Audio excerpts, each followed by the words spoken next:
Hi everyone, it's me again, Daniel Uy, your marketing professional here at Toyota Cubao. So would like to share to you what are the things you need to do if you want to be a blogger. Okay, number one, don't be an impulsive buyer. Okay, buy only what you need. You only need your phone. You only need the lights like that I have right now, and a small tripod. My lights cost only 400 pesos, and the tripod is around 400 pesos too.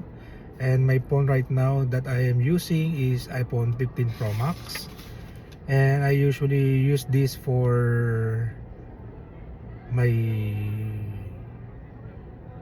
tools for follow up my clients and so on. So please, if you are newbie to this, don't buy expensive cameras and action cameras. Just use first your phone. Okay, then number two is practice your speech. Okay, when I was in my first month of blogging, I usually twist my tongue because I uh, talk fast. So what I did, and my friends told me that don't speak too fast, speak slow. So every audience that will watch your video will understand what you're saying. Okay, so with that I learned that I'm sorry, this is my first time blogging over English.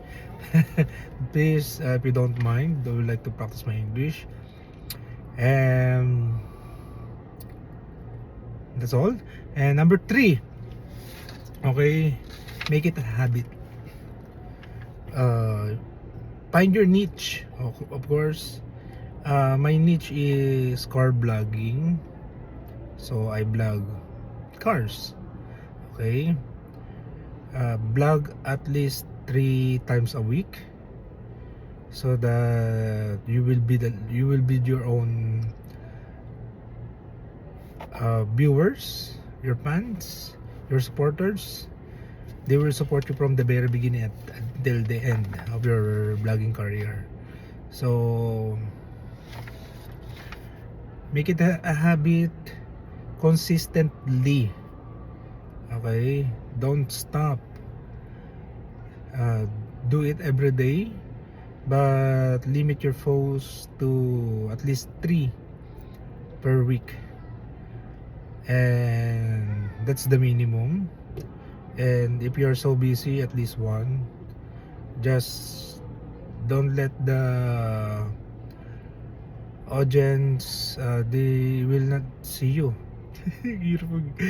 Okay, so blog, and then one day you will find your audience.